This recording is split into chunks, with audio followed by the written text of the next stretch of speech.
Allison, why don't you give us some highlights of what the CARES Act is about? Well, broadly, the CARES Act is intending to provide fiscal stimulus, so the government assistance to really blunt the economic impact of the virus. But there's some specific provisions in the bill that relate to 401k plans. Can you give us some specifics on how those are intending to work? Yeah, so the CARES Act sets up two options potentially for qualified individuals, a withdrawal and a loan. So, qualified individuals, that is someone who has the virus, their spouse or dependent has been diagnosed with the virus, or they have suffered a financial impact due to the virus. That would include being quarantined, layoffs, furloughs, reduced hours, or a demonstrated financial impact and loss of income. The first provision refers to withdrawals. Give us some specifics on what the CARES Act lays out with respect to withdrawals. Yeah, so the CARES Act essentially creates a special type of hardship withdrawal for those qualified individuals impacted by the virus. Unlike a standard hardship withdrawal, this hardship withdrawal can be up to $100,000. No need for demonstrating the amount of need.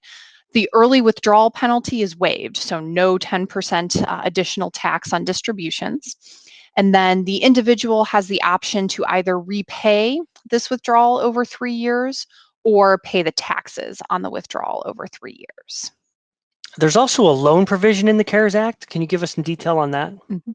Right. So the loan related provisions for impacted employees allow for more borrowing and more flexibility in repayment. So an impacted individual can borrow up to $100,000 or even up to 100% of their balance, unlike in a standard loan. Like other loans, no taxes, no penalties if the amount is repaid to the plan, but the CARES Act creates flexibility in loan repayments. So those impacted by the virus don't have to make loan repayments for the rest of 2020. So one of these new CARES Act loans essentially would not be required to start repayments until 2021. Is it an either or situation? Nope, plans can decide to offer one or both of these withdrawal options, or neither is appropriate for the workforce. And then participants really can decide what is most appropriate for them if they're impacted, if they want to use the withdrawal or the loan based on what's available in their plan. And just for clarification purposes, I don't have to take a loan first before I take a withdrawal. That's correct. That used to be a provision in standard hardship withdrawals, but that's no longer required following the 2018 budget bill. And what if I already have a loan outstanding?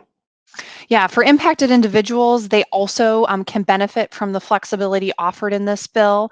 As of now, we understand that plans do have to offer impacted individuals the option to delay their loan repayments, whether that's a new loan or an existing loan. So that delay would start once the bill is signed into law, and then no loan repayments would be needed in 2020. Those would be shifted out into 2021 with an extension then of future loan repayments and potentially the final due date for the loan. Great. Do we have an idea of when these options might become available? Very quickly, record keepers are diligently working to set up administration for these features. Of course, first the House needs to pass the bill and the President needs to sign it. And then plans will need to decide if they want to offer these features, the scope of the offering. The good news is that formal plan amendments on these features don't need to be drafted and adopted until 2022. So we do have some time on that front. So given what you've just told us, what should plan sponsors consider in comparing these two options? Yeah, so both offer flexibility. I think two key points of difference. The CARES Act withdrawal is a 3-year time horizon. For repayment purposes, a loan can be up to 5 years. So the loan does offer a little bit longer repayment if the focus is on helping drive repayment of these distributions. On the flip side, from a taxes and penalties perspective, the CARES withdrawal looks a little bit more favorable. Of course, if the loan is repaid, then it's not taxable and there's no early distribution penalty. But if someone were to take this CARES loan, default on it next year, they then would likely face that early withdrawal penalty plus income taxes on the full amount in the year 2021. That's in contrast to the CARES withdrawal, which is offering this 3-year window for payment of taxes and a definite waiver of that early withdrawal penalty. as a sponsor, if I'm having issues potentially with my workforce and a potential reduction in workforce, which option makes more sense, or what considerations should I be thinking about? Yeah, so we think one aspect of note ties to your expectations for how that reduction in force will play out. If some of those jobs aren't likely to come back, a loan is probably not a favorable option, whereas the CARES withdrawal gives a more flexibility, especially eliminating that early withdrawal penalty. But if you think those jobs will come back and you really want to encourage repayment, then focusing on the loan may be the better strategy, knowing those payments won't be due until 2021, and that we'll have that set repayment schedule in place. I think we can all acknowledge that these CARES withdrawals are probably not likely to be repaid to the plan. Of course, you could offer both options and leave that choice up to participants. But if you have a specific strategy you'd like to pursue with your workforce, especially streamlining the messaging to folks going through this difficult situation, picking one may be a better route. And so, just for clarification purposes, if a participant takes a loan and then is later laid off and never returns to work, how do the loan repayments work?